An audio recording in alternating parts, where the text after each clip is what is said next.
ഒരു ദിവസം അല്ലാഹുവിന്റെ പ്രവാചകൻ തന്റെ സ്വഹാബത്തിനോട് പറഞ്ഞു കൊടുക്കുകയാണ്. ലോകത്തിന്റെ നേതാവ് പറയുകയാണ്, വല്ലദീ നഫ്സീ ബിയദിഹി. അല്ലാഹുവിന്റെ പ്രവാചകൻ അവിടെന്ന് പറയുകയാണ്, ഒരു കാലഘട്ടം കടന്നു വരും, ഒരു കാലഘട്ടം കടന്നു വരും. ആ കാലഘട്ടത്തിൽ ജനങ്ങളുണ്ടല്ലോ, അതാ ഖബറിന്റെ ചാരത്തുകൂടെ നടന്നു പോകുമ്പോൾ ഹത്താ യമുറു അലാ ഖബരിഹി, ജനങ്ങൾ ഖബറിന്റെ ചാരത്തുകൂടെ നടന്നു പോവുകയാണ്. ഈ മുതിയങ്ങ നിവാസികൾക്കൊരു കാലം വരും, അന്ന് ഈ മുതിയങ്ങ പള്ളിയുടെ ഖബർസ്ഥാനിലൂടെ നിങ്ങളിൽ പലരും ഇങ്ങനെ നടന്നു പോകുമ്പോ ആ ഖബർ കാണുന്ന സമയത്ത് ഖബറിന്റെ മുകളിലങ്ങ് വീഴുകയാണ്, ഖബറിന്റെ മുകളിലേക്ക് വീഴുകയാണ്. എന്നിട്ട് അവർ പറയുകയാണ്, ഫയഖൂലു യാ ലൈതനീ കുന്തു മകാന സ്വാഹിബി ഹാദിഹിൽ ഖബർ. ആ മുതിയങ്ങ പള്ളിയുടെ ഖബർസ്ഥാനിലെ ഖബർ കാണുമ്പോ ആ ഖബറിന്റെ മുകളിലേക്ക് വീണിട്ട് ചില ആണുങ്ങൾ വിളിച്ചു പറയുകയാണ്, അല്ലാഹുവേ, ഈ ഖബറിന്റെ അകത്ത് കിടക്കുന്ന മനുഷ്യന് ഞാനായിരുന്നെങ്കിൽ എത്രയോ നല്ലതായിരുന്നു അല്ലാ, മരിച്ചാ മതിയായിരുന്നു പടച്ചവന്, മരിച്ചാ മതിയായിരുന്നു പടച്ചവന് എന്ന് പറയുന്ന ഒരു കാലം വരുമെന്ന് നബി മുഹമ്മദ് മുസ്തഫ സല്ലല്ലാഹു അലൈഹി വസല്ലമ തങ്ങൾ പറയുകയാണ്. എന്നിട്ട് പ്രവാചകം പറയുകയാ, വലൈസ ബിദീനി, ഖബറിന്റെ മുകളിൽ കിടന്നിട്ട് മരണത്തെ ആഗ്രഹിക്കാനുള്ള കാരണം പടച്ചവനെ പേടിച്ചിട്ടല്ല, ഖബറിനെ കുറിച്ച് ചിന്തിച്ചിട്ടല്ല, പരലോകത്തെ കുറിച്ച് ഓർമ്മ വന്നതിന്റെ പേരിലല്ല, സിറാത്തിനെ കുറിച്ച് ചിന്തിച്ചതിന്റെ പേരിലല്ല, അള്ളാഹുവിന്റെ വിചാരണയെ കുറിച്ച് ആലോചിച്ചതിന്റെ പേരിലല്ല, പിന്നെ എന്തിന്റെ പേരിലാണ്? ഈമാൻ കൂടിയത് കൊണ്ടല്ല, ഈമാൻ കൂടിയത് കൊണ്ടല്ല. വലൈസ ബിദീനി ഇല്ലൽ ബലാ, ജീവിതത്തിൽ അല്ലാഹു പരീക്ഷണം കൊടുത്തപ്പോ, അല്ലാഹു കടം കൊടുത്തപ്പോ, അല്ലാഹു രോഗം കൊടുത്തപ്പോ, അല്ലാഹു നഷ്ടം കൊടുത്തപ്പോ, അല്ലാഹു മരണം കൊടുത്തപ്പോ, അല്ലാഹു തളർത്തി കളഞ്ഞപ്പോൾ, ജീവിതത്തിൽ പ്രയാസങ്ങളും ദുരിതങ്ങളും കടന്നു വന്നപ്പോ ശമിക്കാൻ കഴിയാതെ പറഞ്ഞു പോവുകയാണ്, അല്ലാ, ഇതെന്തൊരു ജീവിതമാണ് റബ്ബേ, മരിച്ചാ മതിയായിരുന്നു അല്ലാ എന്ന് എന്റെ സമുദായം പറയുന്ന ഒരു കാലം വരുമെന്ന് ആദരവായ പ്രവാചകൻ നബി മുഹമ്മദ് മുസ്തഫ സല്ലല്ലാഹു അലൈഹി വസല്ലമ തങ്ങൾ പറയുന്നു, എന്റെ സമുദായത്തിനൊരു കാലഘട്ടം കടന്നു വരും, ആ കാലഘട്ടത്തിൽ ഖബർ കാണുമ്പോൾ അതിന്റെ മുകളിൽ അങ്ങ് വീഴും. ഈ പള്ളിക്കാട്ടിലെ ഖബർ കാണുമ്പോ മുതിയങ്ങയിലെ ചില ആൾക്കാർ ഖബറിന്റെ മുകളിൽ വീണിട്ട് പറയാ, പടച്ചവനെ എങ്ങനെ പറയാണ്, എന്താ പറയണത്? ഹത്താ തമുറു അലാ ഖബരിഹി, ആ ഖബറിന്റെ മുകളിൽ വീണിട്ട് പറയും, യാ ലൈതനി കുന്തു മകാന സ്വാഹിബ ഹാദൽ ഖബർ, ഈ മണ്ണിനടി കിടക്കണ മനുഷ്യൻ എത്ര ഭാഗ്യവാൻ, ഞാനായാ മതിയായിരുന്നു പടച്ചവനെ എന്ന് പറഞ്ഞാൽ നമ്മൾ ആരും ഖബറിന്റെ മുകളിൽ പോയി വീഴുന്നില്ലെന്നേ ഉള്ളൂ. നമ്മൾ പറയുന്നുണ്ട്, ജീവിതത്തിൽ രോഗവും പ്രയാസവും കടവും കച്ചവടമൊക്കെ തകർന്ന് തരിപ്പണമായപ്പോ സമാധാനം ഇല്ലാതെ വന്നപ്പോ പറയാ, മരിച്ചാ മതിയായിരുന്നു പടച്ചവനെ, മരിച്ചാ മതിയായിരുന്നു പടച്ചവനെ. ഇങ്ങനെ പറയുന്ന ഒരു കാലം വരുമെന്ന് നബി മുഹമ്മദ് മുസ്തഫ സല്ലല്ലാഹു അലൈഹി വസല്ലമ തങ്ങൾ പറഞ്ഞു, അങ്ങനെ ഒരു കാലം വരും. നമ്മളിപ്പോ പറഞ്ഞുകൊണ്ടിരിക്കുക, ഇനി കുറച്ച് കഴിയുമ്പോൾ ഖബറിന്റെ മുകളിൽ പോയി വീഴും, ഇത്രയേ ഉള്ളൂ. എന്റെ പ്രിയപ്പെട്ട സഹോദരങ്ങളെ, എങ്കിൽ എന്തുകൊണ്ടാണ് നമുക്കിങ്ങനെ സംഭവിച്ചത്? എടാ, ഞാൻ ചോദിക്കട്ടെ ചങ്ങാതി, നീ ചെയ്യുന്ന അതേ കച്ചവടം തന്നെയല്ലേ ഈ മുതിയങ്ങയിൽ പലരും ചെയ്യണേ? പക്ഷെ ഓൻ രക്ഷപ്പെട്ടല്ലോ, നീ എന്താ രക്ഷപ്പെടാത്ത? നിന്നെക്കാൽ കൂലിപ്പണി ചെയ്ത് നടക്കുന്നവൻ പോലും 2 നില വീട് വെച്ച്, നീ ഗൾഫിൽ കിടന്ന് കഷ്ടപ്പെടാൻ തുടങ്ങിയിട്ട് എത്ര കൊല്ലമായി? സ്വന്തമായിട്ടൊരു കൂരയുണ്ടോ? എന്തേ അതിന്റെ കാരണം? തലവേദന വന്നു കഴിഞ്ഞാൽ സ്ഥിരമായി തലവേദനയുണ്ട്, തലവേദന എടുക്കുമ്പോൾ ഒരു ഗുളിക വഴിക്കുക, തിന്ന, തലവേദന മാറി. സത്യത്തിൽ തലവേദന മാറാറില്ല, വേദനയെ മാറാറുള്ളൂ. ഈ ടാബ്ലറ്റ് കഴിക്കുന്നതിലൂടെ നിന്റെ വേദന കുറയും, രോഗം അവിടെ തന്നെ കിടക്കാം. സത്യത്തിൽ എന്തുകൊണ്ടാണ് തലവേദന എടുക്കുന്നത് എന്ന് നീ ടെസ്റ്റ് ചെയ്ത് മനസ്സിലാക്കി മരുന്ന് ചെയ്താലല്ലേ അത് മാറൂ. എന്തുകൊണ്ടാണ് നിന്നെ അല്ലാഹ് കൈവിട്ട് കളഞ്ഞത്? നിനക്ക് സന്തോഷവും ഇല്ല, സമാധാനവും ഇല്ല, ബർക്കത്തും ഇല്ല, രാവും പകലും ഇങ്ങനെ കിടന്ന് ജീവിക്കുക. അപ്പൊ എന്തുകൊണ്ട് നിനക്ക് ഇങ്ങനെ ഒരു സംഭവം, എന്തുകൊണ്ടാണ് നിന്റെ ജീവിതത്തിൽ നിന്ന് ബർക്കത്ത് നഷ്ടപ്പെട്ടു പോയത്? നീ ആലോചിക്ക്. അള്ള പറഞ്ഞു പെണ്ണ് കെട്ടാൻ, അള്ള പറഞ്ഞു പെണ്ണ് കെട്ടാൻ. പെണ്ണ് കെട്ടിയാൽ ഞാൻ സമാധാനം തരാം, ഞാൻ സമ്പത്ത് തരാം. അള്ള പറഞ്ഞതാണ്. അള്ളാഹുവിന്റെ റസൂൽ അള്ളാഹു പറഞ്ഞു, ഖുർആൻ എടുത്ത് നോക്ക്. അള്ളാഹു പറഞ്ഞു നീ വിവാഹം കഴിക്ക്, വിവാഹം കഴിച്ചാൽ നിനക്ക് സമാധാനം കിട്ടും. നിങ്ങൾക്ക് ആർക്കെങ്കിലും സമാധാനം ഉണ്ടോപ്പ? അത് കെട്ടി അന്ന് തന്നെ പോയി സമാധാനം എന്ന് പറയുന്നത്. ഖുർആൻ പറഞ്ഞു, നബി സല്ലല്ലാഹു അലൈഹി വസല്ലം തങ്ങൾ പറഞ്ഞു നീ പെണ്ണ് കെട്ട്, നിനക്ക് സമ്പത്തിൽ അഭിവൃദ്ധി ഉണ്ടാകും. ഉണ്ടോ? നിങ്ങൾക്ക് എല്ലാവർക്കും വീടുണ്ട്, നിങ്ങൾക്ക് എല്ലാവർക്കും വീടുണ്ട്. വീടുള്ളവരൊക്കെ ഒന്ന് കൈവക്കിക്കേ. വീടുള്ളവരൊന്ന് കൈവക്ക്. എന്താ പേടി വല്ലതും ഉണ്ടോ? പള്ളിക്ക് എഴുതി കൊടുക്കാനൊന്നുമല്ല, അള്ളാഹു ബർക്കത്ത് ചെയ്യുമാറാകട്ടെ. പക്ഷെ അള്ള പറഞ്ഞ എന്തെന്നറിയോ? വല്ലാഹു ജഅല ലക്കും മിൻ ബുയൂത്തിക്കും സകന. വീടെന്ന് പറഞ്ഞാൽ സമാധാനം തരുന്ന ഒരിടം. നിന്റെ വീടിനകത്തതുണ്ടോ? അള്ള പറഞ്ഞു വീടെന്ന് പറയുന്നത് സമാധാനം തരുന്ന ഒരിടം. നിന്റെ വീടിനകത്ത് സമാധാനം ഉണ്ടോ? ഇല്ല. എന്തേ അതിന്റെ കാരണം? അള്ളാഹു നിന്റെ ജീവിതത്തിൽ നിന്ന് ബർക്കത്ത് തിരിച്ചെടുത്തു. അതാണ് നിന്റെ കാരണം. അള്ളാഹു നമുക്ക് ഈമാൻ നൽകുമാറാകട്ടെ. അല്ല നമുക്ക് ഈമാൻ നൽകുമാറാകട്ടെ. എന്നിട്ട് ഇങ്ങനെ പറയുക, പടച്ചോനെ എന്തേ അല്ല എന്നെ ഇങ്ങനെ ആക്കി കളഞ്ഞത്? എനിക്ക് വീടില്ലല്ലോ, എനിക്ക് മക്കളില്ലല്ലോ, എനിക്ക് രോഗമാണല്ലോ, എനിക്ക് കടനമാണല്ലോ, എന്ത് കച്ചവടവും പൊളിഞ്ഞു പോകുന്നല്ലോ. ഇതൊക്കെ ഇങ്ങനെ പറഞ്ഞുകൊണ്ട് നടക്കുക. സത്യത്തിൽ എന്താണ് നിനക്ക് സംഭവിച്ചത്? സംഭവിച്ച കാര്യം ഞാൻ പറഞ്ഞു തരാം. ഇപ്പൊ ഉദാഹരണം, ഈ സദസ്സിൽ ഇരിക്കുന്നവരോട് നിനക്കൊരു വീട് വെക്കാൻ ആഗ്രഹമുണ്ട്. ഒരാൾക്ക് വീട് വെക്കാൻ ആഗ്രഹമുണ്ട്, ഇത്തിരി സ്ഥലമുണ്ട് വീട് വെക്കാൻ. എങ്കിൽ അവൻ ആദ്യം ചെയ്യേണ്ടത് എന്താ? ചങ്ങാതിമാരെ, വെടികൊണ്ടതുപോലെ ഇരിക്കാതെ പറ. ഒരാൾക്ക് വീട് വെക്കാൻ ആഗ്രഹമുണ്ട്, ഇത്തിരി വസ്തുവുണ്ട്, എങ്കിൽ അവൻ്റെ കയ്യിൽ ഇത്തിരി പൈസ ഉണ്ട്, എങ്കിൽ അവൻ ആദ്യം ചെയ്യേണ്ടത് എന്താ? എന്താ റേഡിയായ പറ, എന്തേ ചെയ്യേണ്ടത് ആദ്യം? പറയണ മക്കൾ, എന്ത് ചെയ്യണം? കുറ്റിയടിക്കണം. ആദ്യമേ പൂറ്റി എഞ്ചിനീയറെ പോയി കാണണം, ഇല്ലേ? ചങ്ങാതി, എന്ത് ചെയ്യണം? മാസ്ക് ഇട്ടതുകൊണ്ടാന്ന് തോന്നുന്നു ശബ്ദം പുറത്തേക്ക് വരണില്ല, അല്ലേ? നമുക്ക് ആർക്കെങ്കിലും ഒരു വീട് വെക്കണം, വീട് വെക്കാനുള്ള പൈസയുണ്ട്, വീട് വെക്കാനുള്ള സ്ഥലവുമുണ്ട്. നമ്മൾ ആദ്യം ചെയ്യുന്നത് പ്ലാൻ വരയ്ക്കും. ആദ്യം പ്ലാൻ വരയ്ക്കും, അല്ലെങ്കിൽ കുറ്റിയടിക്കാനുള്ള ആളെ നിശ്ചയിക്കും. നമ്മൾ ഇതൊക്കെയാ ചെയ്യണത്. സത്യത്തിൽ ചെയ്യേണ്ടത് നമ്മൾ ആരും ചെയ്തിട്ടില്ല. അള്ളാഹു ഈമാൻ തരുമാറാകട്ടെ. അള്ളാഹ് ഈമാൻ തരുമാറാകട്ടെ. പെണ്ണുങ്ങളുടെ BP ഞാൻ കൂട്ടുവല്ല. ഈ പറയുന്ന കാര്യങ്ങൾ ഞാനൊരു 5 കാര്യം എണ്ണി പറയാം. ഈ പറയുന്ന 5 കാര്യം നിങ്ങൾ ആരെങ്കിലും വീട് വെച്ചപ്പോഴോ, വണ്ടി എടുത്തപ്പോഴോ, കച്ചവടം തുടങ്ങിയപ്പോഴോ, വസ്തു വാങ്ങിയപ്പോഴോ, പെണ്ണ് കെട്ടിയപ്പോഴോ നിങ്ങൾ ആരെങ്കിലും ചെയ്തിട്ടുണ്ടെങ്കിൽ ഒരു കാലത്തും നിന്റെ ജീവിതത്തിൽ ദാരിദ്ര്യമോ ദുഃഖമോ ദുരിതമോ അള്ളാഹു തരൂല. ചെയ്തിട്ടില്ലെങ്കിൽ ചുമ്മാതല്ല നീ അനുഭവിക്കുന്നത്. അള്ളാഹു കാത്തുരക്ഷിക്കുമാറാകട്ടെ. അള്ളാഹ് കാത്തുരക്ഷിക്കുമാറാകട്ടെ. ഇൻഷാ അല്ലാഹ് ഞാൻ പറഞ്ഞു തരട്ടെ. എന്തിപ്പാ, ഞാൻ നിങ്ങൾക്ക് പൈസ വല്ലതും തരാനുണ്ടോ? ഞാൻ നിങ്ങൾക്ക് പൈസ വല്ലതും തരാനുണ്ടോ? അല്ലെങ്കിൽ ഞാൻ സംഘടനകൾ വല്ലതും പറഞ്ഞിട്ട് നിങ്ങളെ പേടിപ്പിച്ചാ? ഇല്ലല്ലോ. ഇൻഷാ അല്ലാഹ്. പിന്നെന്തൊരു ബേജാറ്, ഒരു ടെൻഷൻ. ഇൻഷാ അല്ലാഹ് അള്ളാഹു നമുക്ക് ഈമാൻ നൽകുമാറാകട്ടെ. അപ്പൊ ഒന്നാമത്തെ കാര്യം, വീടുള്ളവരും വെച്ചവരും വെക്കാത്തവരെല്ലാം കേട്ടോ, അള്ളാഹുവിന്റെ പ്രവാചകൻ സല്ലല്ലാഹു അലൈഹി വസല്ലമ തങ്ങളുടെ മുന്നിൽ ഒരു സഹാബി വന്നിട്ട് പറഞ്ഞു, നബിയെ, ഞാനൊരു പുതിയ ബിസിനസ് തുടങ്ങാൻ പോവാ, ഞാൻ ആദ്യം ചെയ്യേണ്ടത് എന്താ? അള്ളാന്റെ റസൂൽ സല്ലല്ലാഹു അലൈഹി വസല്ലമ തങ്ങളുടെ മുന്നിൽ വന്നിട്ട് ചോദിച്ചു, ഞാനൊരു കച്ചവടം തുടങ്ങാൻ പോവുക, എന്ത് ചെയ്യണം നബിയെ?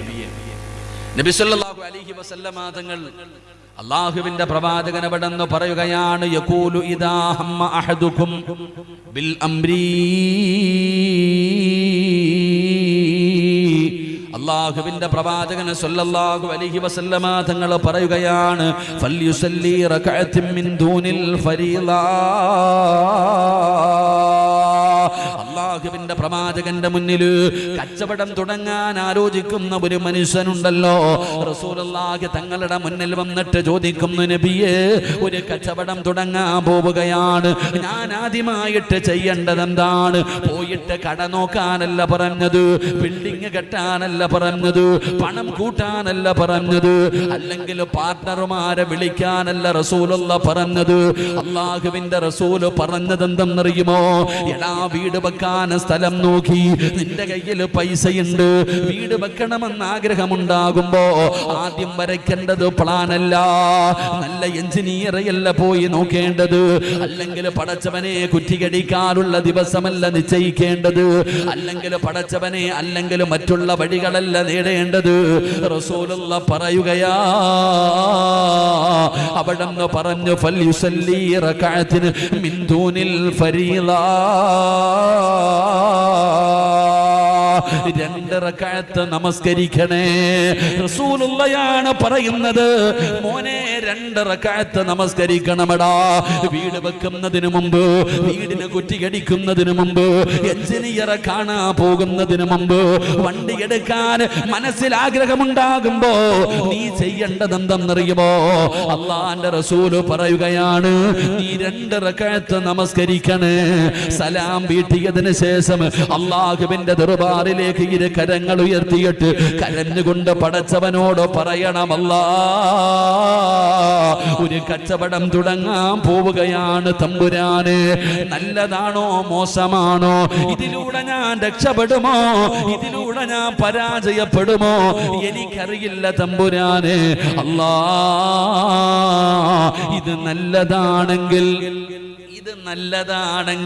നീ നടത്തി തരണേ അല്ലാ. പോകുന്ന വഴികളൊക്കെ തുറന്നു തരണേ അല്ലാ. ഈ കച്ചവടത്തിലൂടെ ഞാൻ നഷ്ടപ്പെട്ടു പോകുമെങ്കിൽ, ഈ കച്ചവടത്തിലൂടെ ഞാൻ നശിച്ചു പോകുമെങ്കിൽ, ഈ വീട് കെട്ടുന്നതിലൂടെ ഞാൻ ദാരിദ്ര്യത്തിൽ പെട്ടുപോകുമെങ്കിൽ തടസ്സങ്ങൾ നൽകി ഇത് തട്ടി മാറ്റണേ അല്ലാ എന്ന് നീ നിസ്കരിച്ച് ദുആ ചെയ്യണമെന്ന് ആദരവായ പ്രവാചകൻ നബി മുഹമ്മദ് മുസ്തഫ, ആദരവായ പ്രവാചകൻ നബി മുഹമ്മദ് മുസ്തഫ സല്ലല്ലാഹു അലൈഹി വസല്ലം തങ്ങൾ പറഞ്ഞു, ആദ്യം ചെയ്യേണ്ടത് 2 റകഅത്ത് നിസ്കരിച്ചിട്ട് അള്ളാന്റെ കയ്യിൽ ഏൽപ്പിക്കണം. അള്ളാഹു ഈമാൻ തരുമാറാകട്ടെ, അള്ളാഹ് ഈമാൻ തരുമാറാകട്ടെ. അപ്പൊ വീട് വെക്കണമെന്ന് തീരുമാനിച്ചപ്പോ 2 റകഅത്ത് നിസ്കരിച്ചിട്ട് ദുആ ചെയ്ത ആരെങ്കിലും ഉണ്ടെങ്കിൽ ഒന്ന് കൈപൊക്കിക്കേ.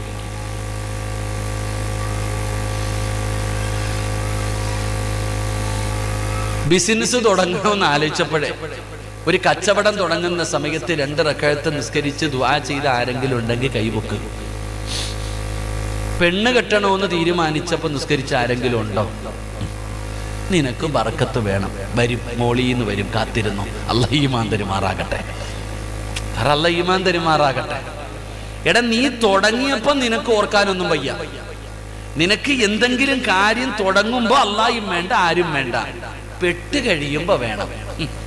കട തുടങ്ങി പൂട്ടാറായി, ലക്ഷങ്ങളുടെ നഷ്ടം വന്നു, കടത്തിലായി. അപ്പൊ പള്ളിക്കകത്ത് വന്നിരുന്നിട്ട് അല്ലാ അല്ലാ അല്ലാ അല്ലാ, ആർക്ക് വേണം നിന്റെ അല്ല വിളി? എടാ, പെടുമ്പോ വിളിക്കാൻ എല്ലാരെ കൊണ്ടും പറ്റും. സാക്ഷാൽ ഫിറഔൻ വിളിച്ചില്ലേ?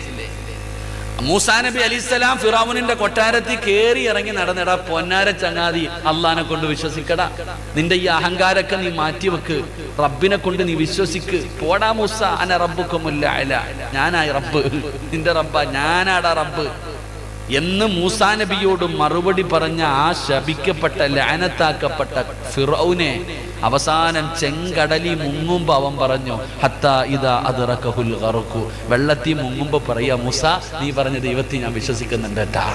അപ്പൊ വിളിച്ചിട്ട് കാര്യമില്ല. എടാ, നീ വീട് കെട്ടുന്നതിന് മുമ്പ്, നീ പെണ്ണ് കെട്ടുന്നതിന് മുമ്പ്, നീ കച്ചവടം തുടങ്ങുന്നതിന് മുമ്പ്, നീ വണ്ടി എടുക്കുന്നതിന് മുമ്പ്, നീ വസ്തു വാങ്ങുന്നതിന് മുമ്പ് അള്ളാനോട് പറയണം, ഇത് നല്ലതാണോ മോശമാണോ എനിക്കറിയത്തില്ല അല്ലാ, നല്ലതാണെങ്കിൽ ഞാൻ പോകുന്ന വഴികൾ മൊത്തം എനിക്ക് തുറന്ന് എളുപ്പമാക്കി തരണം, ഇല്ലെങ്കിൽ തടസ്സങ്ങൾ തന്ന് തട്ടി മാറ്റണം എന്ന് നീ പറയണേ എന്ന് സിറാജല്ല പറയുന്നത്, മഹാനായ ആദരവായ പ്രവാചകൻ നബി മുഹമ്മദ് മുസ്തഫ സല്ലല്ലാഹു അലൈഹി വസല്ലം. അല്ലാഹു ഈമാൻ തരുമാറാകട്ടെ. അപ്പൊ ഒന്നാമത്തെ കാര്യം തന്നെ ചെയ്തിട്ടില്ല. ഇപ്പൊ മനസ്സിലായ? ഒന്നാമത്തെ കാര്യം തന്നെ നിങ്ങൾ ചെയ്തിട്ടില്ല. പിന്നെ എങ്ങനെ നിങ്ങൾക്ക് അഭിവൃദ്ധി ഉണ്ടാകും? ഇനി രണ്ടാമത് ചെയ്യേണ്ടത് എന്താ? വിശദീകരിക്കുന്നില്ല, ആകെ 1 മണിക്കൂറല്ലേ ഉള്ളൂ. വിശദീകരിക്കുന്നില്ല. മഹാനായ പ്രവാചകൻ സല്ലല്ലാഹു അലൈഹി വസല്ലമ തങ്ങൾ പറയുകയാണ്, എന്റെ പ്രിയപ്പെട്ട പെങ്ങളെ, ഇനിയെങ്കിലും നീ ഒന്ന് ചെയ്യാൻ തയ്യാറാക്. അല്ലാഹുവിന്റെ വിശുദ്ധമായ ഖുർആൻ പറയുകയാണ്, രണ്ടാമത്തെ കാര്യം എന്തെന്നറിയുമോ? വഅംറുഹും ശൂറാ ബൈനഹും. അല്ലാഹുവിന്റെ വിശുദ്ധമായ ഖുർആൻ 114 സൂറത്തുകൾ. ആ 114 സൂറത്തിലെ ഒരു സൂറത്തിന്റെ പേരെന്തെന്നറിയുമോ? സൂറത്തു ശുഅറാ. കൂടിയാലോചന ഖുർആനിലെ ഒരു സൂറത്തിന്റെ പേര് തന്നെ.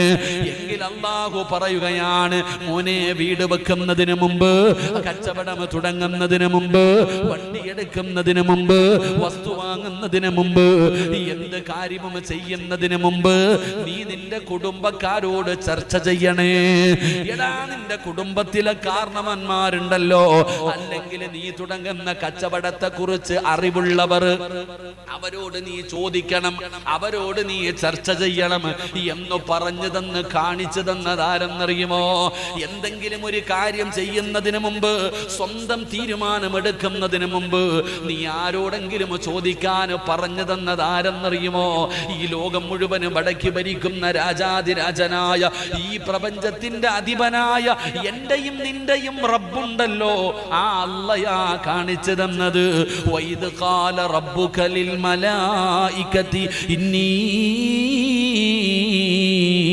ജാഇലു ഫിൽ അർളി ഖലീഫ. അല്ലാഹു മനുഷ്യനെന്ന് പറയുന്ന എന്നെയും നിന്നെയും സൃഷ്ടിക്കാൻ തീരുമാനിച്ചപ്പോ അല്ലാഹു മലക്കുകളെ മുഴുവനും വിളിച്ചുകൂട്ടി, കോടാനുകോടി മലക്കുകളെ വിളിച്ചുകൂട്ടി. എന്നിട്ട് അല്ലാഹു ചോദിക്കുകയാണ്, മലക്കുകളെ, മനുഷ്യനെന്ന് പറയുന്ന ഒരു വിഭാഗത്തെ ഞാൻ സൃഷ്ടിക്കാൻ പോകുകയാണ്, എന്താണ് നിങ്ങളുടെ അഭിപ്രായം? അല്ലാഹു ചോദിക്കുക. അല്ലാഹുക്ക് ചോദിക്കേണ്ട വല്ല കാര്യമുണ്ടോ? അല്ലാഹുവാണ് മലക്കുകളെ സൃഷ്ടിച്ചത്. ആ മലക്കുകളെ വിളിച്ചു നിർത്തിയിട്ട് അല്ലാഹു ചോദിക്ക, ഞാൻ മനുഷ്യൻ എന്ന് പറയുന്ന ഒരു വിഭാഗത്തെ സൃഷ്ടിക്കാൻ പോകുന്നു, നിങ്ങളുടെ അഭിപ്രായം എന്താ? മലക്കുകൾ പറഞ്ഞു, വേണ്ട അല്ലാഹ്, വേണ്ട അല്ലാഹ്. അപ്പോഴും അല്ലാഹു പറഞ്ഞു, ഇനി അലമു മാ ലാ തഅലമു, നിങ്ങൾക്കറിയാത്തത് പലതും എനിക്കറിയാം. അപ്പൊ നമ്മൾ മനസ്സിലാക്കേണ്ടത്, അല്ലാഹു സുബ്ഹാനഹു വ തആല ഒരു കാര്യം ചെയ്യാൻ തീരുമാനിച്ചപ്പോൾ അല്ലാഹു മലക്കുകളോട് അഭിപ്രായം ചോദിച്ചു എന്ന് അല്ലാഹുവിന്റെ വിശുദ്ധ ഖുർആൻ. അല്ലാഹു ഈമാൻ തരുമാറാകട്ടെ, അല്ലാഹ് ഈമാൻ തരുമാറാകട്ടെ. എന്നിട്ടും മലക്കുകൾ പറഞ്ഞ, മലക്കുകൾക്ക് അറിവില്ല, എന്നിട്ടും അല്ലാഹ് ചോദിച്ചു. നീ കട തുടങ്ങാൻ നേരത്ത് ആരോടാ ചോദിച്ചേ? നീ കട തുടങ്ങാൻ നേരത്തെ ആരോടാ ചോദിച്ചേ? നീ വീട് വെക്കാൻ നേരത്തെ ആരോട് പോയി ചോദിച്ചിട്ടാ നീ വെച്ചത്? എന്റെ പ്രിയപ്പെട്ടവരെ, അല്ലാഹ്ക്ക് ഈഗോ ഇല്ലായിരുന്നു. എനിക്കും നിനക്കും പോയിട്ട് അവന്റെ അടുക്ക പോയി എങ്ങനെ പോയി ചോദിക്കില്ലേ? ഓന്റെ അടുത്ത് പോയി എങ്ങനെ ചോദിക്കാനാ? നാണക്കേട് അല്ലേ? അവൻ എന്നെ കുറിച്ച് എന്ത് വിചാരിക്കും? നമ്മൾ ചോദിക്കാറില്ല. എങ്കിൽ അല്ലാഹു സുബ്ഹാനഹു വ തആല തന്റെ മലക്കുകളോട് അഭിപ്രായം ചോദിച്ചു. മഹാനായ നബി മുഹമ്മദ് മുസ്തഫ സല്ലല്ലാഹു അലൈഹി വസല്ലമ തങ്ങൾ ബദറിൽ പോകുമ്പോൾ സ്വഹാബത്തിനോട് ചോദിച്ചു, സഹാബ, നിങ്ങളുടെ അഭിപ്രായം എന്താ? ബദർ യുദ്ധത്തിന് പോയപ്പോ, ഹന്തക്ക് യുദ്ധത്തിന് പോയപ്പോ അല്ലാഹുവിന്റെ പ്രവാചകൻ സല്ലല്ലാഹു അലൈഹി വസല്ലമ തങ്ങൾ സ്വന്തം തീരുമാനമെടുക്കുകയായിരുന്നില്ല, സ്വഹാബത്തിനോട് അഭിപ്രായം ചോദിച്ചു എന്ന് ചരിത്രം പഠിപ്പിക്കുന്നു. അപ്പൊ അല്ലാഹ്ക്ക് ചോദിക്കാം, മുത്തുനബിക്ക് ചോദിക്കാം, സിറാജിന് പറ്റൂല. അല്ലാഹ്ക്ക് ചോദിക്കാം, അല്ലാഹുവിന്റെ റസൂൽ സല്ലല്ലാഹു അലൈഹി വസല്ലമ തങ്ങൾക്ക് ചോദിക്കാം, എനിക്കും നിങ്ങൾക്കും പറ്റത്തില്ല. അങ്ങനെ ചോദിക്കാത്തത് കൊണ്ടാ ഇപ്പൊ കടന്ന് അനുഭവിച്ചുകൊണ്ടിരിക്കുന്നത്. അല്ലാഹു കാത്തിരക്ഷിക്കുമാറാകട്ടെ. നിന്റെ വീടിനകത്ത് താമസം തുടങ്ങുന്ന അന്നത്തെ ദിവസം പള്ളിയിൽ നിന്ന് ഉസ്താദന്മാരൊക്കെ വരും, ദുആ ചെയ്യാൻ അംഗന്മാരൊക്കെ വരും. എങ്ങനെയുണ്ട് ഉസ്താദെ വീട്? ഉസ്താദന്മാരിങ്ങനെ തലതാഴ്ത്തിയിരിക്കും. അല്ല, ധൈര്യമായിട്ട് പറ ഉസ്താദെ. ഉസ്താദ് പറയും, അതവിടെ പാടില്ലട്ടാ, അത് വേണ്ട, ഇടിച്ചു കളയണം. അപ്പത്തേക്ക് കെട്ടിയ വീട് ഒന്നാമത്തെ ദിവസം തന്നെ ഇടിക്കാൻ പറയാ. എടാ ചങ്ങാതി, ഇത് കെട്ടുന്നതിന് മുമ്പ് നീ പള്ളിയുടെ ഖത്തീബിനടുത്ത് പോയി ചോദിക്കണ്ടേ? നിന്റെ വീട് പണിയുന്നതിന് മുമ്പ്, എടാ എഞ്ചിനീയറിന് എത്ര വിവരം കാണും? ഓന് വരയ്ക്കാനേ അറിയത്തുള്ളൂ, ബാക്കിയൊന്നും അറിയത്തില്ല. വീടെന്ന് പറഞ്ഞാൽ എന്തെന്നറിയോ നിനക്ക്? വീടെന്ന് പറഞ്ഞാൽ നിനക്ക് അതിനകത്ത് താമസിക്കണ്ടേ? നിനക്ക് മരിക്കുന്ന കാലം വരെ ആ വീടിന്റെ അകത്ത് താമസിക്കണ്ടേ? നിനക്ക് സമാധാനം വേണ്ടേ?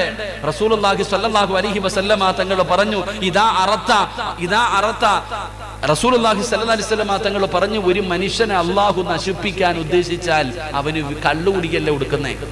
ഒരാളെ അല്ലാഹു നശിപ്പിക്കാൻ ഉദ്ദേശിച്ച അവനെ കള്ളുകുടിയനാക്കൂല, അതല്ല, അല്ലെങ്കിൽ പെണ്ണുപിടിയനോ പലിശക്കാരനാക്കൂല. അല്ലാഹു ഒരാളെ നശിപ്പിക്കാൻ ഉദ്ദേശിച്ചാൽ അവന് വീട് വെക്കാൻ ആഗ്രഹം കൊടുക്കും. അവന് വീട് വെക്കാൻ ആഗ്രഹം കൊടുക്കും, അവൻ മുടിഞ്ഞു പോകും. അള്ളാഹു കാത്തുരക്ഷിക്കുമാറാകട്ടെ. ഈ മുതിയങ്ങ മുതൽ നേരെ ചെറുവാഞ്ചേരി വരെ പോയാൽ മതി. ഇതിനിടയിൽ എത്ര വീടുകൾ ഇന്നും അങ്ങനെ കിടക്കുന്നുണ്ട്. എൻ്റെ പ്രിയപ്പെട്ട സഹോദരങ്ങളെ, വീട് വെക്കാൻ തുടങ്ങി. തൻ്റെ ജീവിതകാലം മുഴുവനും ഉണ്ടാക്കിയത് മുഴുവനും പൈസ ചെലവഴിച്ചു. വീടിൻ്റെ പണി തീർന്നോ? ഇല്ല. പിന്നെ കടം വാങ്ങാൻ തുടങ്ങി, പെണ്ണും പൊള്ളയുടെ വിൽക്കാൻ തുടങ്ങി. അതും തീരുന്നില്ല. അവസാനം പോയി ലോൺ എടുത്തു. ലോണും എടുത്തിട്ട് വീട് പണിതു. പടച്ചവനെ, ഇപ്പോ ആ ലോണൊന്ന് ഒഴിയാൻ വേണ്ടി വീട് വിൽക്കാൻ തയ്യാറായി നിൽക്കുക പലരും. അള്ളാഹു കാത്തുരക്ഷിക്കുമാറാകട്ടെ. കാരണം എന്താ? വീടെന്ന് പറഞ്ഞാൽ അതാ നിനക്ക് കളിയാ. ഒരു വീട് വെക്കുന്ന സമയത്ത് പള്ളിയിലെ ഉസ്താദിന്റെ അടുക്ക വന്നിട്ട് പറയാ, ഉസ്താദെ കന്നിമൂലയ്ക്ക് എന്തോ കുഴപ്പമുണ്ട് ഉസ്താദെ. കന്നിമൂലയ്ക്കല്ലടാ, നിന്റെ തലയ്ക്കാ മോൾ ചോദിക്കുക. വീട് വെക്കുന്നതിന് മുമ്പ്, ഓരോ കച്ചവടങ്ങൾ ചെയ്യുന്നതിന് മുമ്പ് കച്ചവടം ചെയ്തു പരിചയമുള്ളവരോട് നീ ചോദിക്ക്, ഇത് ചെയ്താൽ രക്ഷപ്പെടാൻ വല്ല വഴിയുമുണ്ടോ? വീട്ടിലെ വാപ്പാടെ വാപ്പ കാരണവന്മാര് കുറെ എണ്ണം ഉണ്ടല്ലോ മോനെ, ഒന്ന് പോയി ചോദിക്കടാ. പെണ്ണ് കെട്ടാൻ പോകുമ്പോൾ പോലും നീ ചോദിക്കത്തില്ല, പിന്നെ കച്ചവടം ചെയ്യുമ്പോൾ. പെണ്ണ് കെട്ടാൻ പോകുന്ന സമയത്ത് പോലും പണ്ടത്തെ കാലങ്ങളിൽ പെൺകുട്ടികൾ വീട്ടിലേക്ക് കയറി വരുമ്പോൾ വാപ്പ പറഞ്ഞു, മോളെ നിന്റെ കല്യാണം ഉറപ്പിച്ചു, ഇതാണ് പുതിയ ആപ്പള. കണ്ടു, കഴിഞ്ഞു, അൽഹംദുലില്ലാഹ്. ഇപ്പൊ 11ാം ക്ലാസ്സിൽ പഠിക്കുന്ന, +1 പഠിക്കുന്ന മകള് വീട്ടിൽ വന്നിട്ട് പറയും, ഞാനൊരുത്തനെ നോക്കി വെച്ചിട്ടുണ്ട്, നിങ്ങൾ കെട്ടിച്ചെന്നാ മതി. ഇതവസ്ഥ. എന്നിട്ട് കടന്ന് അനുഭവിക്കുകയാ. അള്ളാഹു കാത്തുരക്ഷിക്കുമാറാകട്ടെ. അപ്പൊ 2 സിറാജ് പറഞ്ഞതല്ല, അള്ളയാ പറഞ്ഞത്. വഅംറുഹും ശൂറാ ബൈനഹും. നീ എന്ത് നല്ല കാര്യം ചെയ്യാൻ തീരുമാനിക്കുമ്പോഴും നീ അറിവുള്ളവരോട് ചോദിക്ക്. ഒറ്റയ്ക്ക് തീരുമാനമെടുക്കരുത്, മുഷാവറ ചെയ്ത് തീരുമാനമെടുക്ക്. അള്ളാഹു നിന്നെ രക്ഷപ്പെടുത്തും, പടച്ചവൻ നിന്നെ സഹായിക്കുമെന്ന് നബി മുഹമ്മദ് മുസ്തഫ. അള്ളാഹു നമുക്ക് ഈമാൻ നൽകുമാറാകട്ടെ. ഈമാൻ നൽകുമാറാകട്ടെ. 3 ഇങ്ങോട്ട് നോക്ക്. 3 അള്ളാഹുവിന്റെ റസൂൽ സല്ലല്ലാഹു അലൈഹി വസല്ലം തങ്ങൾ പറഞ്ഞു, അള്ളാഹുവിന്റെ തൃപ്തിയും അള്ളാഹുവിന്റെ സഹായവും നീ ഉറപ്പിക്കണം. കച്ചവടത്തിന് ഇറങ്ങുമ്പോ, ഒരു പുതിയ കച്ചവടത്തിന് ഇറങ്ങുമ്പോ നീ ഒരു കാര്യം ഉറപ്പിക്കണം, അള്ളാഹുടെ സഹായം ഉണ്ടോ ഇല്ലേ. അതാ നോക്കണ്ടേ. അള്ളാഹ് സഹായിച്ചില്ലെങ്കിൽ നീ പോയി. അള്ളാന്റെ സഹായം ഉറപ്പിച്ചിട്ട് വേണം നീ കച്ചവടത്തിന് ഇറങ്ങാൻ. അള്ളാന്റെ സഹായം ഉറപ്പിച്ചിട്ട് വേണം നീ വീട് വെക്കാൻ ഇറങ്ങാൻ. അള്ളാന്റെ സഹായം ഉറപ്പിച്ചിട്ട് വേണം നീ പെണ്ണ് കെട്ടാൻ ഇറങ്ങാൻ. അള്ളാന്റെ സഹായം ഉറപ്പിച്ചിട്ട് വേണം നീ വണ്ടി വാങ്ങാൻ ഇറങ്ങാൻ. അപ്പൊ റസൂലുള്ളാഹി തങ്ങളോട് സഹാബത്ത് ചോദിച്ചു, എങ്ങനെയാ നബിയെ അള്ളാന്റെ സഹായം കിട്ടാ, അള്ളാന്റെ തൃപ്തി കിട്ടാ? ഒരൊറ്റ ഉദാഹരണം ഞാൻ ചോദിക്കട്ടെ. പഴയ കാലങ്ങളിൽ നിങ്ങളുടെ വീട്ടിൽ ഒരു തെങ്ങ് വെച്ചു. നിങ്ങളുടെ വീടുകളിൽ നിങ്ങളുടെ വാപ്പ അല്ലെങ്കിൽ വാപ്പയുടെ വാപ്പ നിങ്ങളുടെ വീട്ടിൽ ഒരു തെങ്ങ് വെച്ചു. ആ തെങ്ങിൽ നിന്ന് ആദ്യമായിട്ട് കിളിക്കുന്ന തേങ്ങ എന്ത് ചെയ്യുമായിരുന്നു? പറ. നിനക്ക് മടിവല്ല ഉണ്ടോ? അല്ല, നിന്റെ മൊഴിയാൻ വല്ല പാടുണ്ടോ?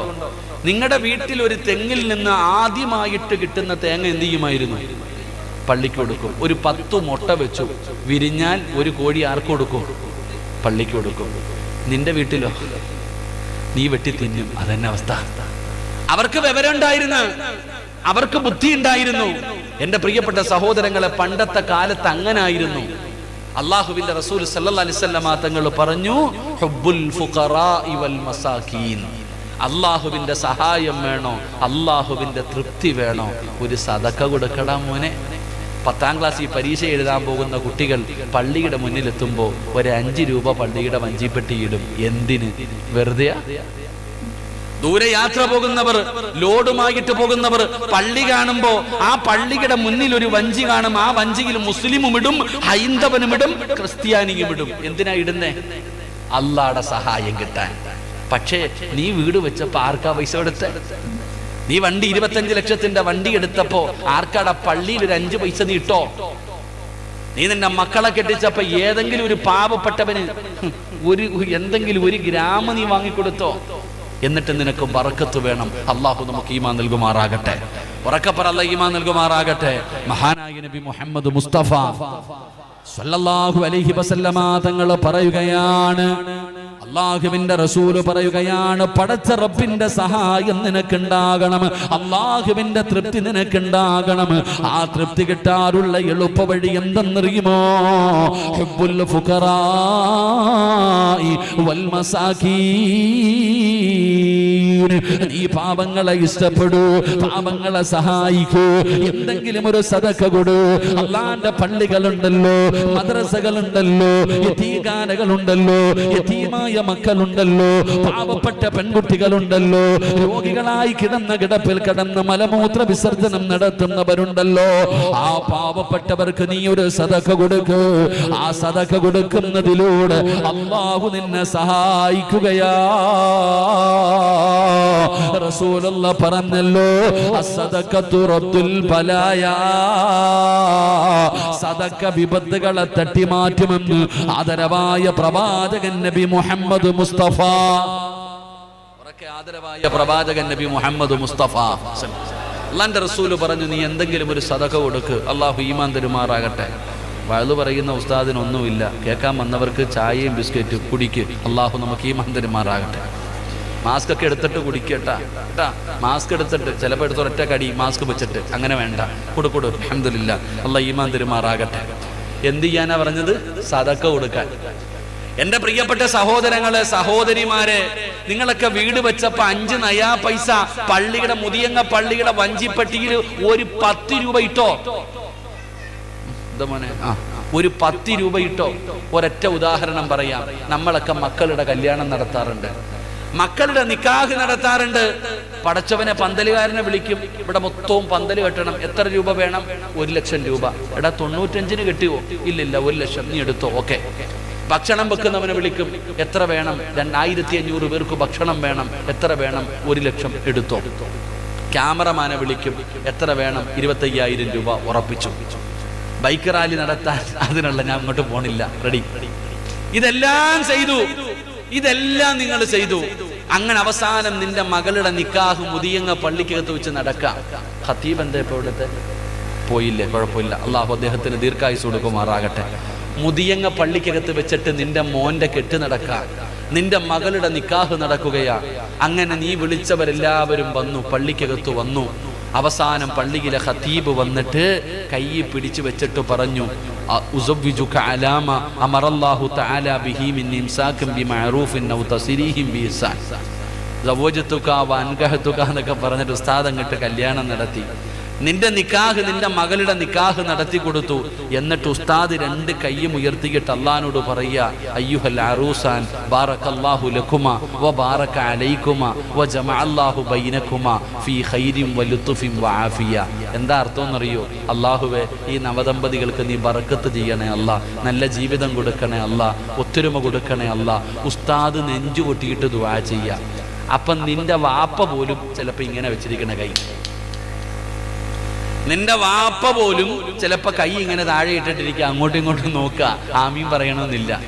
നിന്റെ കൂടപ്പുറപ്പ് ക്യാമറയും പിടിച്ചോണ്ട് ഇങ്ങനെ നടക്കുക. പലരും ഇങ്ങനെ ഭിത്തിയും ചാരിയിരിക്കുക, കാലും നീട്ടിയിട്ട്.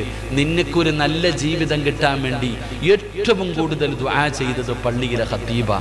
പക്ഷേ ആ പള്ളിയിലെ ഖത്തീബിന് കൈമടക്ക് കൊടുക്കേണ്ട സമയം വന്നപ്പോൾ വാപ്പാനോട് ചോദിച്ചു, എത്ര കൊടുക്കണമെന്ന്? 500 വേണോ 1000 വേണോ?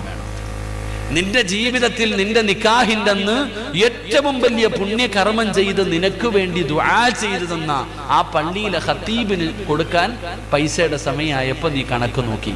3 മാസം കഴിഞ്ഞപ്പോൾ കമ്മിറ്റി ഓഫീസിൽ വന്നിരിക്കുക, ഉസ്താദെ 2 പേരും പിരിയാ നിക്ക, ഒന്ന് നേരെയാക്കി തരാൻ. അല്ലാഹു ഈമാൻ തരുമാറാകട്ടെ. കല്യാണത്തിന്റെ അന്ന് നിനക്ക് ഓർമ്മയില്ലായിരുന്നു, നിക്കാഹിന്റെ അന്ന് നിനക്ക് ഓർമ്മയില്ല. പക്ഷെ എന്ന് ഓർമ്മ വന്നു, മോളും ഭർത്താവും തമ്മിൽ അടിച്ചു പിരിഞ്ഞ് തലാഖിന്റെ വക്കിലെത്തിയപ്പോ പള്ളിക്കകത്ത് വന്നിരുന്നിട്ട് പറയാ, നേരെയാക്കാൻ. അപ്പോഴാണോടാ നേരെയാക്കേണ്ടത് വാപ്പ? ഞാൻ പറഞ്ഞു വന്നത്, അള്ളാഹുവിന്റെ സഹായവും തൃപ്തിയും ഉറപ്പിച്ചിട്ട് വേണം ഏതു പണിക്കും ഇറങ്ങാൻ. ഇല്ലാതെ കിടന്ന് കരഞ്ഞിട്ട് കാര്യമില്ല. അല്ലാഹു ഈമാൻ തരുമാറാകട്ടെ. അതിനുള്ള വഴി ഒരു 10 പൈസ, ഒരു 10 രൂപ, ഒരു 5 രൂപ അള്ളാഹു പറയുന്നു, പള്ളിക്കോ മദ്രസയ്ക്കോ യതീംഖാനയ്ക്കോ നിനക്ക് ഇഷ്ടമുള്ളവർക്ക് നീ കൊടുക്ക്, അള്ളാഹു നിന്നെ സഹായിക്കുമെന്ന് നബിയുനാ റസൂലുള്ളാഹി. 3 4 നിർത്താറായോ? സാധാരണ മടുക്കുമ്പോ പറയണം കേട്ടാ, കാരണം ഇത് വയലല്ലല്ലോ, ക്ലാസ് അല്ലേ, അതുകൊണ്ട്. 4 മഹാനായ നബി മുഹമ്മദ് മുസ്തഫ, മഹാനായ നബി മുഹമ്മദ് മുസ്തഫ സല്ലല്ലാഹു അലൈഹി വസല്ലമ തങ്ങളുടെ തൃപ്തിയും സഹായവും വേണം നീ രക്ഷപ്പെടണമെങ്കിൽ. അള്ളാഹുവിന്റെ പ്രവാചകൻ സല്ലല്ലാഹു അലൈഹി വസല്ലമ തങ്ങളുടെ തൃപ്തിയും സഹായവും ഉണ്ടെങ്കിലേ നീ രക്ഷപ്പെടത്തുള്ളൂ. അതിനെന്തേ ചെയ്യണ്ടേ? അള്ളാഹുടെ സഹായം കിട്ടി, അള്ളാഹുവിന്റെ തൃപ്തി നിനക്ക് കിട്ടി. ഇനി പ്രവാചകൻ സല്ലല്ലാഹു അലൈഹി വസല്ലമ തങ്ങളുടെ തൃപ്തി നിനക്കുണ്ടാകണം. വീട് വെച്ചാലും, വണ്ടി എടുത്താലും, പെണ്ണ് കെട്ടിയാലും, വസ്തു വാങ്ങിയാലും, കച്ചവടം തുടങ്ങിയാലും അള്ളാന്റെ തൃപ്തിയും വേണം, മുത്തുനബിയുടെ തൃപ്തിയും വേണം. അള്ളാഹുവിന്റെ റസൂലിന്റെ തൃപ്തി കിട്ടാനുള്ള എളുപ്പ വഴി അള്ളാന്റെ വിശുദ്ധമായ ഖുർആൻ പാരായണം ചെയ്യുമെന്ന് നബിയുനാ റസൂലുള്ളാഹി. എന്റെ പൊന്നുമോനെ, എടാ പൊന്നാര ചങ്ങാതി, വീട് വെക്കുന്നതിന് മുമ്പ് പള്ളിയിലെ ഉസ്താദിനെ വിളിച്ചിട്ട് ഒരു ഫാത്തിഹ എങ്കിലും ഓതിപ്പിക്കും. അത്ര ഞാൻ പറഞ്ഞുള്ളൂ. നിനക്ക് റസൂലുള്ളാഹി തങ്ങളുടെ സഹായം വേണോ? ഖുർആൻ ഓത്. പള്ളിയിലെ ഉസ്താദിനെ വിളിക്കണമെന്ന് ഞാൻ പറയുന്നില്ല. നീയെങ്കിലും ഇരുന്നിട്ട് ഒരു യാസീൻ ഓതടാ മോനെ. വണ്ടി എടുക്കാൻ പോകുന്നതിന് മുമ്പ്, കച്ചവടം തുടങ്ങാൻ പോകുന്നതിന് മുമ്പ് ഒരു യാസീൻ ഓതടാ. കാരണം എന്തെന്നറിയോ? ഖുർആനിൽ 114 സൂറത്തുണ്ട്. പക്ഷേ മരിച്ച വീട്ടിൽ പോയാലും യാസീൻ, കല്യാണ വീട്ടിൽ പോയാലും യാസീൻ, മൗലിദിന് പോയാലും യാസീൻ, എവിടെ പോയാലും യാസീൻ. എന്താ യാസീന്റെ പ്രത്യേകത? യാസീന്റെ പ്രത്യേകത റസൂലുള്ളാഹി സ്വല്ലല്ലാഹു അലൈഹി വസല്ലമ തങ്ങൾ പറഞ്ഞു, യാസീൻ ഓതുമ്പോൾ എന്തിനു വേണ്ടിയാണോ ഓതുന്നത് അത് അല്ലാഹു കൊടുക്കുമെന്ന് നബി മുഹമ്മദ് മുസ്തഫ. യാസീൻ ഓതുന്നത് പടച്ചവനെ എന്റെ കച്ചവടത്തിൽ ബർക്കത്തുണ്ടാകണം എന്ന് നിയത്ത് ചെയ്തിട്ട് ഓതിയ ബർക്കത്തുണ്ടാകും. പടച്ചവനെ എന്റെ വണ്ടി, പടച്ചവൻ എന്നെ അപകടങ്ങളെ തൊട്ട് നീ കാക്കണം, യാസീൻ ഓതിയ അത് തന്നെ ഉണ്ടാകും. റസൂലുള്ളാഹി തങ്ങൾ പറഞ്ഞു, യാസീൻ ഓതിയിട്ട് ദുആ ചെയ്താൽ അല്ലാഹു സ്വീകരിക്കുമെന്ന് നബിയുനാ റസൂലുള്ളാഹി. അതാ യാസീന്റെ പ്രത്യേകത. അതാണ് യാസീന്റെ പ്രത്യേകത.